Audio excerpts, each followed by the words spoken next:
Area of triangle का एक formula होता है जब हमें कोई भी साइड गिवन ना हो और दो लाइंस के बीच में एंगल गिवन हो। उसका फॉर्मूला होता है 1/2 into product of two sides into sine theta, जहां पर थीटा क्या है, angle between these two sides जिनका हम प्रोडक्ट ले रहे हैं।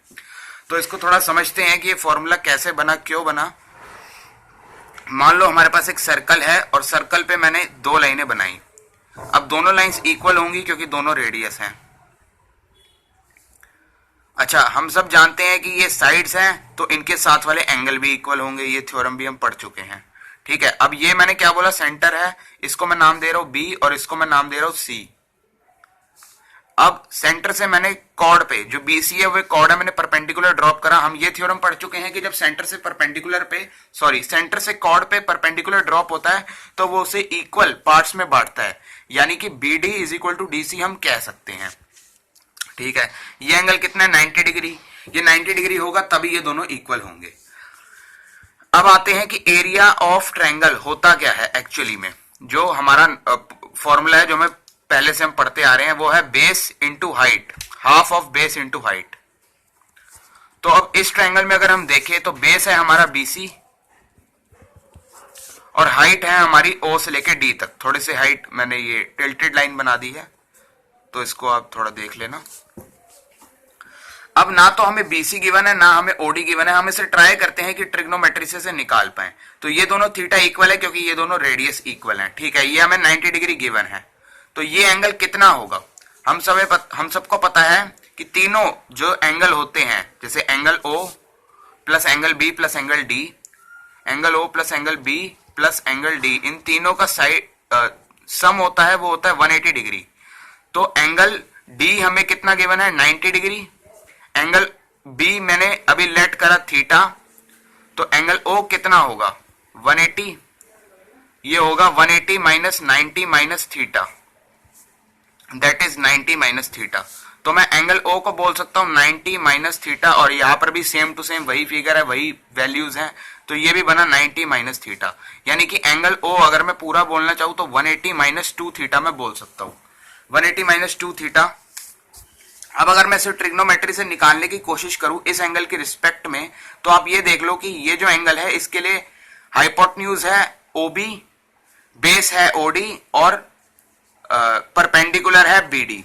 तो मैं लिखूं अगर sine theta is equal to perpendicular upon hypotenuse, तो साइन थीटा की जगह लिखूं 90 माइनस थीटा, परपेंडिकुलर क्या है ओ बीडी और हाइपोटेन्यूज क्या है आर यानी कि ओबी।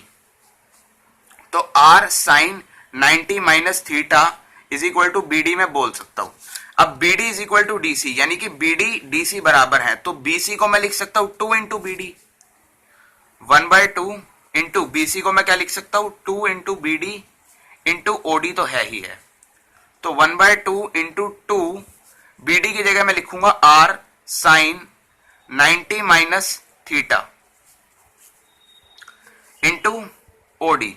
अच्छा, अब ओडी को भी हम ट्रिग्नोमेट्री से निकालने की कोशिश करते हैं। ओडी क्या है, ओडी है हमारा बेस है, तो बेस के लिए हम कौन सा फॉर्मूला यूज करते हैं, कॉस थीटा का, क्योंकि वो होता है बेस अपॉन हाइपोटेन्यूज। तो यहां पर भी थीटा हमारा 90 minus theta, cos 90 minus theta is equal to base हो जाएगा ओडी और हाइपोटेन्यूज हो जाएगा आर, यानी कि R cos 90 minus theta is equal to OD. तो 1/2 into 2 R sine 90 minus theta cos 90 minus theta और एक आर अभी हमने लगा दिया। तो अगर मैं इसको आगे सॉल्व करूं तो आर स्क्वायर को मैं इकट्ठे ले सकता हूं और ये बचा 2 sine 90 minus theta cos 90 minus theta. हमें पढ़ चुके हैं और हम ये जानते हैं कि साइन ऑफ 2 थीटा होता है 2 कॉस थीटा साइन थीटा। तो यहां पर 90 minus theta 90 minus theta 2 sine 90 minus theta cos 90 minus theta है, इसको मैं लिख सकता हूं r square sine 2 times 90 minus theta, जो कि बन जाएगा 1/2 into r square sine 180 minus 2 theta. मैंने आपको स्टार्ट में बताया था कि जो एंगल ओ है वो है हमारा 180 माइनस 2 थीटा, और एंड में हमारा डिराइव हो गया कि area of triangle is equal to half into sides का स्क्वायर और into sine of angle between them, इन दोनों साइड्स के बीच का एंगल था 180 - 2 थीटा, जो कि हमने प्रूव कर दिया।